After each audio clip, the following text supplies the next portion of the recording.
اکثر ایک چیز پوچھی جاتی ہے کھانے کے بعد پانی پینا.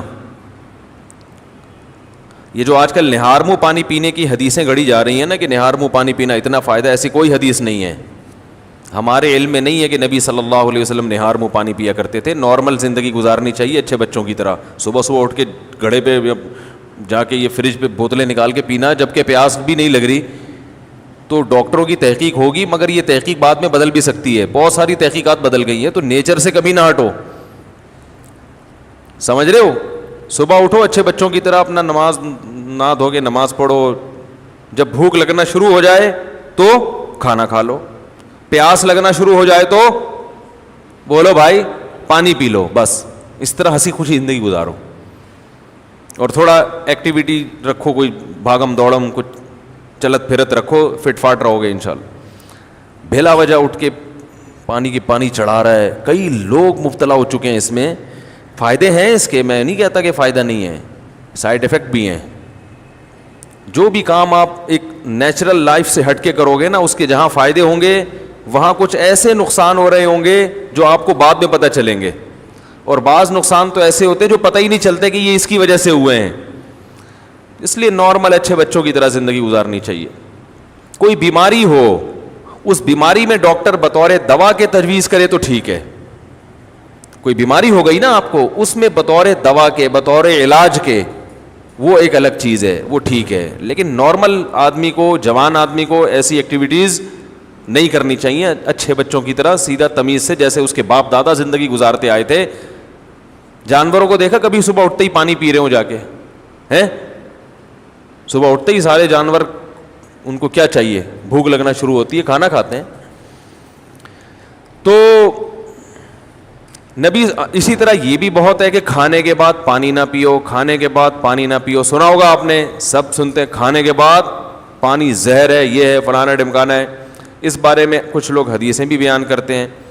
نبی صلی اللہ علیہ وسلم کی سیرت جب ہم دیکھتے ہیں تو آپ صلی اللہ علیہ وسلم نے کھانے کے بعد پانی پیا بھی ہے, عمل سے بھی ثابت ہوتا ہے کہ پانی پیا ہے.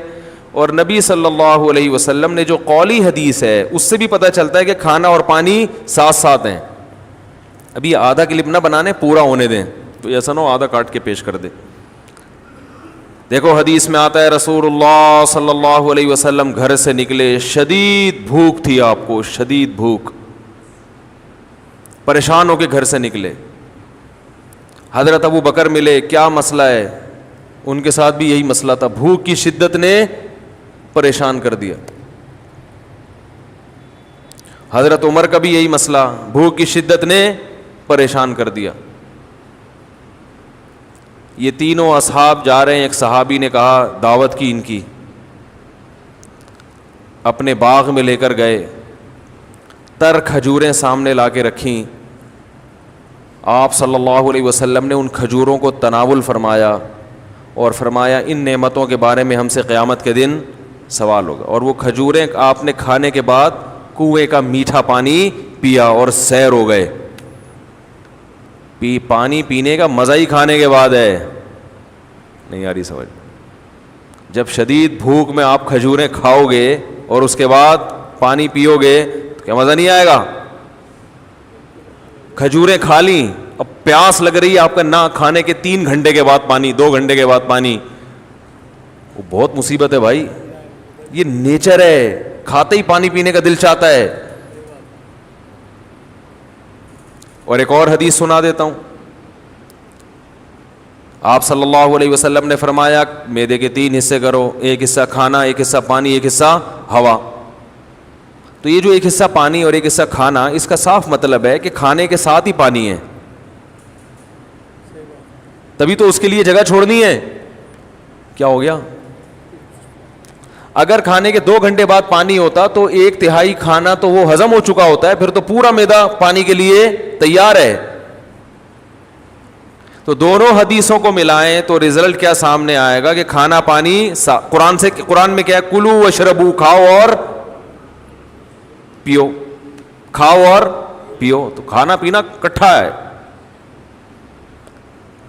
لیکن دونوں حدیثوں کو ہم ساتھ ملاتے ہیں. آدھی حدیث لوگ ہیں نا, آدھی نہیں لوگ, پھر مسئلہ خراب ہوگا. دونوں کو ساتھ ملاتے ہیں. ایک حدیث میں آ رہا ہے کھانے کے بعد آپ نے پانی پیا اور کھجور کے بعد, جس میں عام طور پہ منع کیا جاتا ہے, اور دوسری حدیث میں آ رہا ہے کہ 1/3 کھانا 1/3 سانس لینے کے لیے جگہ. اتنا بھر کے کھاتے ہیں کہ سانس ہی نہیں آ رہا ہوتا, وہ پھیپھڑوں کی جگہ نہیں مل رہی ہوتی پھولنے کے لیے. اور 1/3 پانی. تو پتہ یہ چلا کہ یہ پیشکش اس کے لیے ہے جو 1/3 کھانا کھاتا ہے. سمجھ میں آ رہی ہے بات؟ اتنا کھانا کھاؤ کہ پانی کے لیے جگہ ہو. آج کل جو منع کیا جاتا ہے کھانے کے بعد پانی سے, ان لوگوں کو شاید ڈاکٹروں کی مراد وہ لوگ ہوں یا سب لوگ ہی ایسا کر رہے ہیں, وہ یہاں تک کھاتے ہیں. اس کے بعد جب آپ پانی پیئیں گے تو وہ کھانا پھول جاتا ہے یا اور مسائل پیدا کرتا ہے, وہ جگہ بچتی نہیں ہے. اس سے نتیجہ کیا نکلتا ہے؟ بد ہضمی.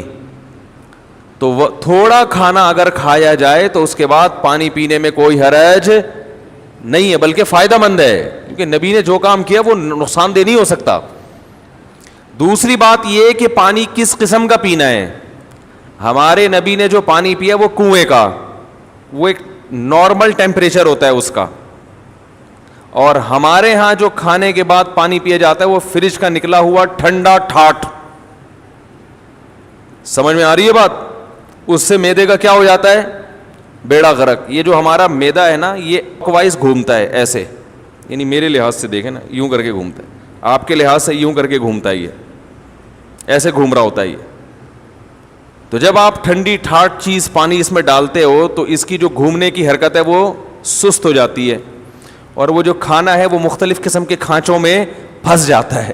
ٹھیک ہے نا, جیسے ایک چیز گھوم رہی ہو نا, کوئی چکی ہے جو اپنے گھوم رہی ہے پیس رہی ہے, تو ظاہر ہے فرق پڑتا ہے نا, اس کی رفتار سلو ہو جائے تو میدے کی رفتار ٹھنڈے ہونے کی وجہ سے کیا ہو جاتی ہے, تو اس سے قبض ہوتا ہے اور درجنوں بیماریاں پیدا ہوتی ہیں. تو پانی کھانے کے بعد پی سکتے ہیں آپ, بشرطے کہ کھانا آپ نے تمیز سے کھایا ہو اور پانی کا ٹیمپریچر بہت زیادہ کم نہ ہو, ٹھنڈا پانی نہ ہو. سمجھ رہے کہ نہیں سمجھ رہے؟